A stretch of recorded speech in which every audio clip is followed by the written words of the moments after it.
dog ate the receipts, and you know what else happened. So it's really important, if you're going to use this with clients, that you impress upon them the need to write it down right away and calculate the score right away. Did anybody find it a challenge to assign a necessity score to any of their purchases today or yesterday? Or did you not get that far, maybe? Anybody find it a challenge? Would you tell us a little bit about it? Would you mind coming up? No, I just didn't have a calculator. Ah. My question is, yes. Why is it 25%, 50%, and 75%? Why 1/3 and 2/3? It's a very good question. I think that it seemed to me it seemed to me that it made it easier to do it on a 4-point scale. And you're saying a quarter, a half, 3/4, that would have been 5, then that would have been 5 scores. 0, 25%, 50, 75, and 100%. And that seemed to me like a little too many differentiations to make. But I imagine you could do it that way if you wanted to, sure.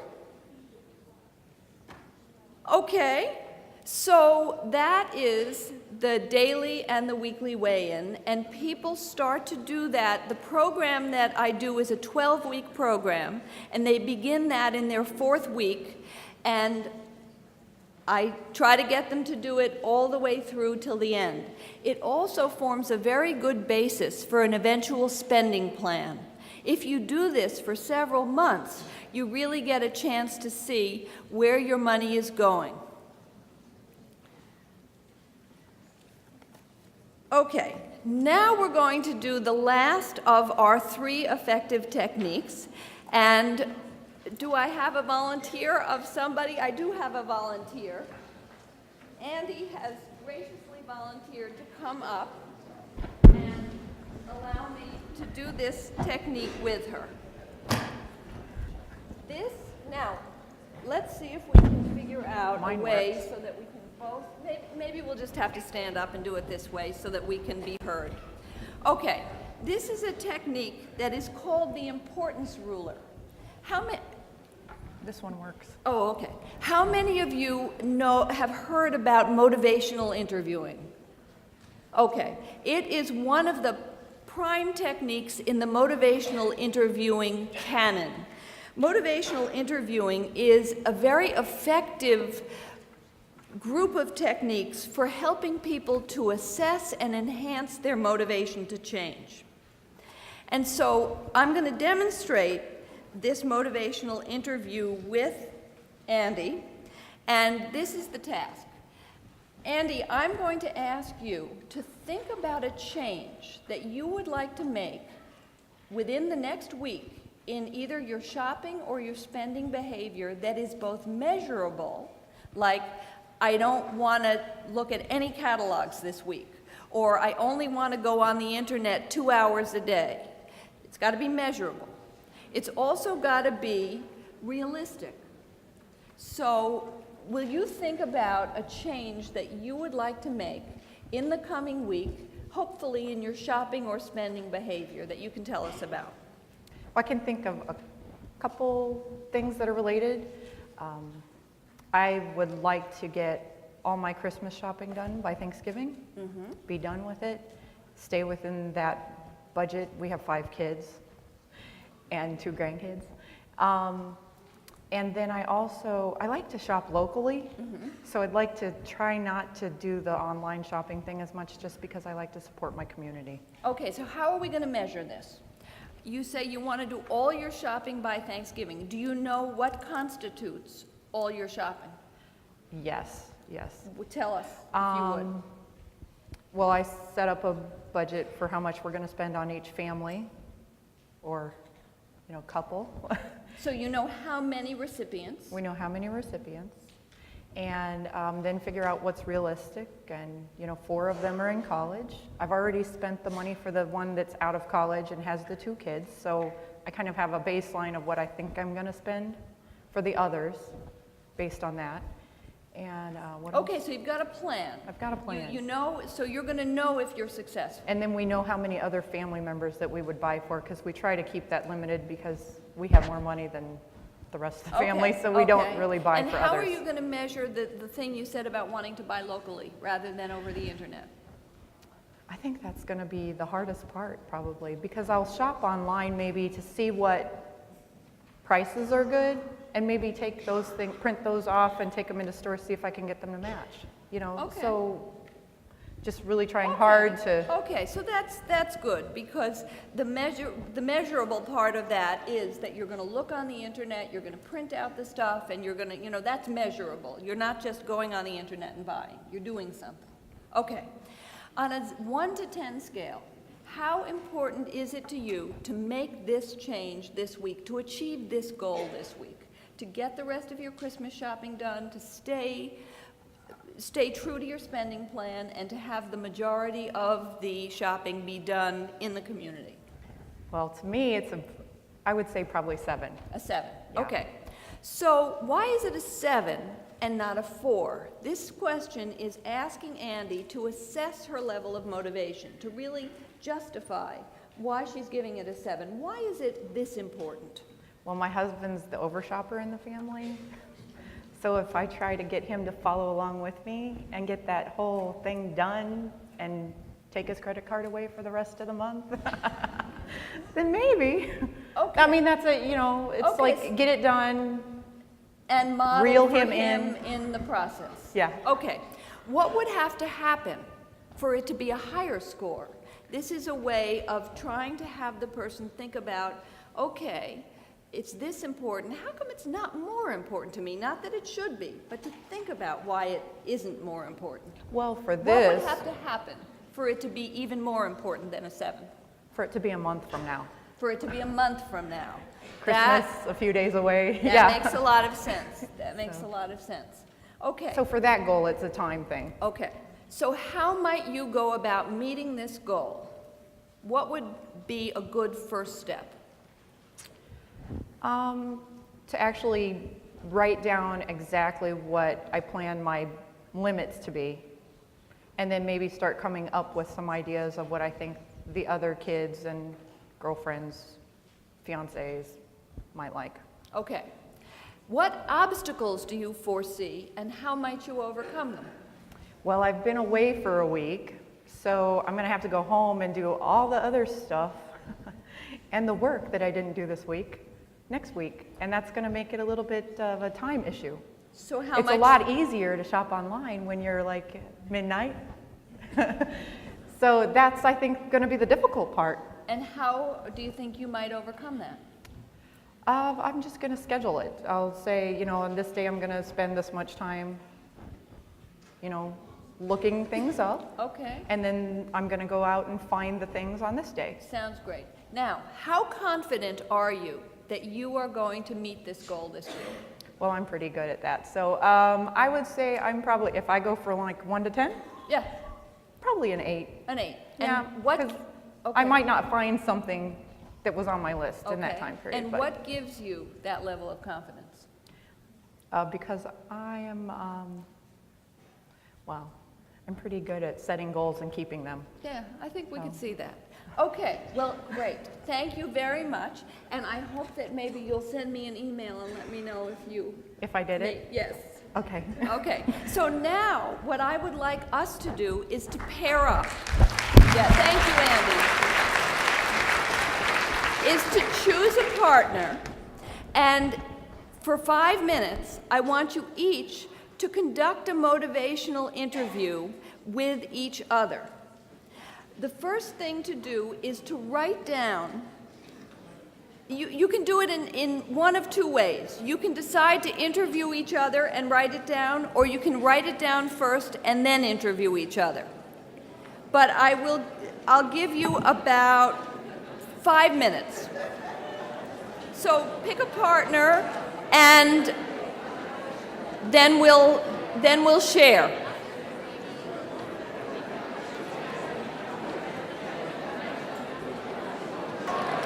Anybody need more time? Okay, well, a little, just Can you wrap it up in about 30 seconds? Oh, okay. All right. So, who wants to talk at all about this motivational interview process that they did? Anybody find something out about doing it that was interesting to them? Please. Come.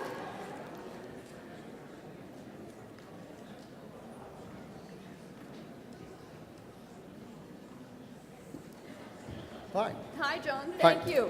Okay, so what'd you find out? I'm always looking for a technique where I can let my clients, other things we've learned are, it's got to be their dream. It really enables them to walk through talking out loud. Here's the issue. Here's why it's of value to me. Then it gets into what's your obstacle, which is extremely important. How is this not going to happen? And I actually got to spend a little more time in that. Is tell me how this is going to go wrong, and then think your way through it. But it ends up on a positive note. So I guess it's enabling them, forcing them to talk it out loud. Hopefully they'll also take it back to the spouse, because there's got to be buy-in from both of them. Great, Okay. thank you. You're welcome. Yeah, I think it's a great technique. I love the obstacles one, because we don't really, we tend to plow through and not think about the obstacles. Okay, so the last thing that I want to do this afternoon is to tell you about how I integrate what we've learned into an overall program. These are the components of the program. In What Are You Shopping For?, people take a look at the function that the over-shopping serves in their life, and they do an autobiography, a shopping autobiography about how it all began. Because, as Deborah told us, this is really rooted in patterns of the past. Either we come from a family where there has been over-shopping or there's been deprivation, and we are sure we are never going to feel that way again. What hooks you and what unhooks you. We look at the triggers. The motivational interview that you just did is part of looking at ambivalence, and that's part of the program. What unhooks you is a process of 4 R's. The first one, I think of urges as itches. And the first one is to recognize the itch, the urge. The second is to refrain from scratching it. The third is to relax into the underlying feeling of itch, to know that you can tolerate that feeling. You don't have to do something to get rid of it, because sooner or later it's going to go on its own or be merely background noise. And the fourth is to resolve that you are going to continue to handle itches in the same way, recognizing them, refraining from scratching, relaxing into the underlying feeling, and resolving to handle them the same way. Your shopping self-portrait, the guided imagery you did for the shopping trip, that's a part of this part of the program. There's also a soup to nuts inventory in this, where we look at where you shop, when you shop, who you shop for, who you shop with, how you justify your purchases, what permissions you give yourself. Becoming financially fit is where the weigh-in that you did fits in. We look at the centrality of savings, the high cost of credit card debt, and that's where the weigh-in process begins. What are you really shopping for and how to get it is the part where we look at the underlying authentic needs that shopping is fueled by. The need for love and affection, the need to belong, the need for self-esteem, the need for the esteem of other people, the need for autonomy or self-actualization. And we look at tailor-made alternatives, other things you can do to meet those same really important needs that we all have, but not shopping that erodes your life if you're a compulsive buyer, but doing something that's going to enhance your life. Countering the pressure to consume. In this part, we look at the 6 main shopping magnets: brick and mortar stores, the internet, TV shopping channels, TV commercials, magazines, and catalogs, and we look at the particular pulls that each one has on us. And then we look at social pressure. Pressure from the proverbial Joneses, pressure from friends, family, children, and salespeople, and how to identify, avoid, and deflect that social pressure. Then in mindful shopping, we construct a plan. Like Andy says she's going to do with all of her Christmas shopping in the next week. We construct a plan that talks about where you shop, when you shop, for how long, how much you're going to spend, and then we review the plan at the end when the shopping trip is over.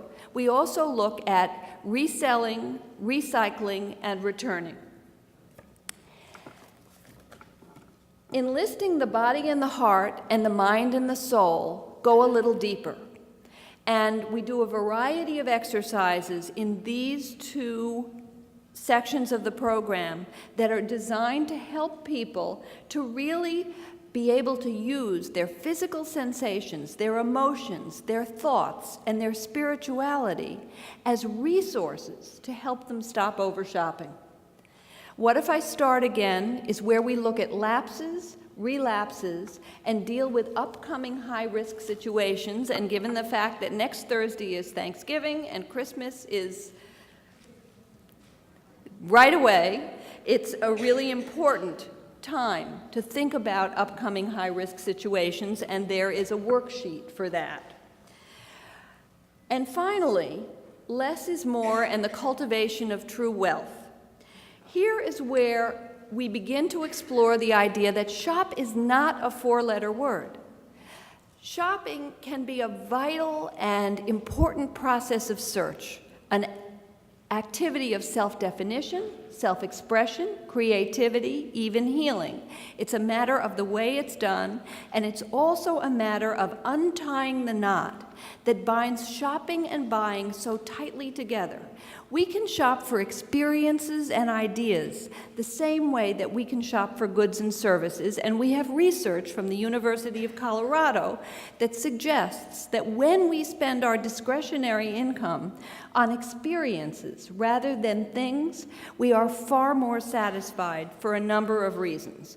One is that experiences, memories tend to get better over time.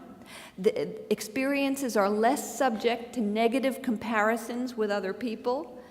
You know, my hike in the park and your museum are not something we tend to compare, but my handbag and your handbag, we might. And thirdly, experiences are something that we do in social contexts with other people. So there's family and community. But for compulsive shoppers, a lot of that shopping is going on furtively, secretively, guiltily. We also take a final look at the dark underbelly of the American dream, the bill of goods that we have all been sold that more is better.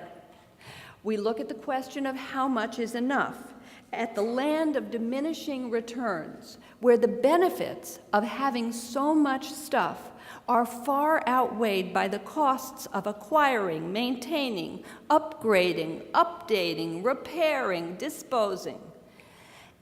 Money is a wonderful slave, but a terrible master. And we can have so much stuff that it just crowds out the rest of our life. And finally, we look at the cultivation of true wealth, which are those non-financial assets, hobbies, communion with nature, community, volunteering, talents, interests, the things that make our hearts sing. And that's what we're really looking for. And by this time, most people will say that this cartoon speaks volumes to them. You're spending the best years of your life doing a job that you hate so you can buy stuff you don't need to support a lifestyle you don't enjoy? Sounds crazy to me. Out of the mouths of babes. And the last idea that I like to leave people with, and the last idea that I would like you to leave you with, is this one. You can never get enough of what you don't really need. Compulsive shopping is like looking for love in all the wrong places. So I wanted to thank you so much for your participation and your being such good sports and your rapt attention.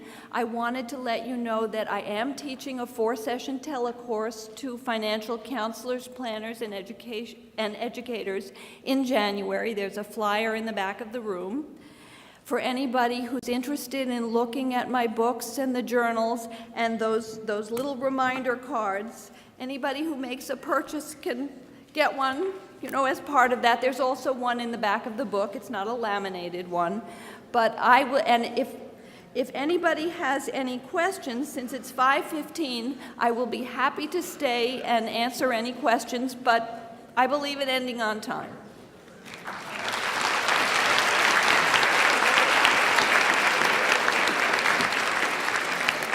We'll see you in the morning.